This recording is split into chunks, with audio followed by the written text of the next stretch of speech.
What's going on, everybody? Welcome back to Steelers Rewind here on Penn Live. The Steelers fall to the Seattle Seahawks 31-17, and this game was a cluster, you-know-what. Just a mess all around for the Pittsburgh Steelers. Let's talk about a few things, because there's not really a part of this team that didn't struggle. There are some more positives in other areas than others. So let's go kind of one by one and let's break this down. So let's start with the defense. Listen, I actually thought they defended the run better today than they did against the Jets. I thought that the Jets game was a thorough butt kicking. And it kind of bore itself out in the stats. You know, you look at stuff rate and success rate, and I like those underlying success rates just because it kind of gives you a nice perspective on the film of like, hey, these are the numbers here. And the real issue was the Steelers allowing Kenneth Walker to kind of get out of the gate just 2, 3, 4 times. The success rate for the Seahawks today was 27%. They stuffed it 31% of the time. A third of the carries that the Seahawks had were stuffed, which meant 2 yards or less.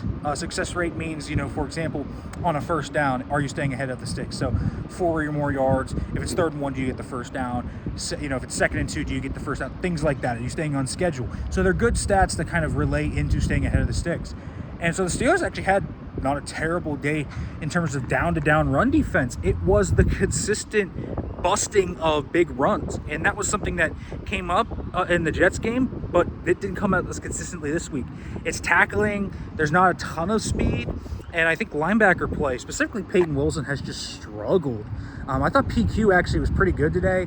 There was a one blitz where on the last drive where Darnold spun him out and got open, and if he had made the sack, they punt, and it's still 24-17. You think, what if, right? So that's, I think, something to think about. The Steelers in pass defense, this is an issue because we talk about front dictating coverage. The Steelers' blitz rate through the first 2 weeks, guys, is up like above 35% each week, and they're playing a lot of man-to-man. I'm not sure they have the horses to run man-to-man like this. You would think with Slay and Ramsey, no Porter today, but you would think with those guys, you would have the horses. But here's the thing. They're both on the wrong side of 30. And you're not giving them a ton of safety help. You're giving them you're giving one side safety help, not the other. We saw Ramsey get cooked by Smith and Jigba on that post. We saw Horton beat Ramsey on the crosser. We saw last week Slay get beat by Garrett Wilson on the same concept that the Seahawks scored on that Horton touchdown. It's just a Yankee route. It's just a post cross underneath. It's very easy stuff. The team speed of the secondary is an issue, and it hurts man-to-man. I like that they are trying to heat up QBs, but it is leaving the secondary a little susceptible.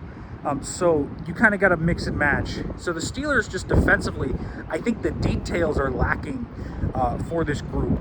And I think they need to get better there in the run game and in the pass game. They don't have great details. And I think there's other schematic things we talk continuously about Benton playing in the nose, for example. I also think, you know, you just look at the injuries, and that is a factor too. Losing Highsmith, not having Deshaun, not having Joey Porter Jr. Like, at some point, the injuries do add up to a degree as well. But they're not the only thing here. Offensively, it's kind of the same thing with the run offense as with the run defense. I actually thought the rushing O had some moments. Just use Jaylen Warren even more. I understand why you don't want to use Jaylen so much to kind of wear him out and make him susceptible to injury. But this guy's a difference maker. He's got great contact balance. He's awesome in space. He's a tough, hard-nosed runner that runs low to the ground with his behind his pads. We are talking about a guy that can make drives work, and we saw it like 2 or 3 times today where Jaylen Warren kind of worked this team down the football field on his own accord. And you look at success rate again. I'm going to go to this. 43% success rate with Jaylen Warren as the back. It was like 20% with Kenneth Gainwell. Kenneth Gainwell only had 5 carries, and 2 of those were in garbage time, but he's still got a lot of snaps. And Warren's the type of guy that if you need a big play, I don't think you should take him off the field. And so it's kind of, you got to see more of Jaylen Warren. I do think there's some things to work on in the run game. The efficiency still wasn't super high, 3.4 yards per carry. But maybe they're more efficient than the numbers would indicate. Warren got a lot of, short yardage carries, which is naturally usually going to lower the average a little bit. So something to think about there, that maybe there's something to build upon there, but they still need to get a lot better there. The details of that. The passing offense, I thought, really fell off. And there's a few reasons for that. The O-line struggled in pass pro at times. I actually thought Broderick was pretty decent today, all things considered. But Rodgers, 3 of 11 today under pressure, had the pick, had another near pick. Not great for Aaron Rodgers under pressure. I didn't think this was as crisp a game for Aaron Rodgers. It wasn't all on him. The O-line struggled. I thought the receivers didn't play super well. DK had a few nice plays, but also had 2 drops. Calvin Austin had a play where he should have just stayed at the pylon when Rodgers was trying to hit Muth, and Rodgers had some really, really great throws today too, but definitely was more up and down today than it was last week. So not all on Rodgers. Could have been better. You saw some limitations today, and the mobility still creep up. I thought the receivers, just the details there, not great. So this offense lacks details. In the passing offense, just not a lot of guys open. A lot of those sacks, covered sacks, no one's open. You got to try and extend and create, but at this stage in his career, we know Rodgers is not a creator. So that's something to think about. And then there's the obvious kind of elephant in the room I haven't even talked about. Kaleb Johnson. You got to know the rules. You have to know the rules in that scenario.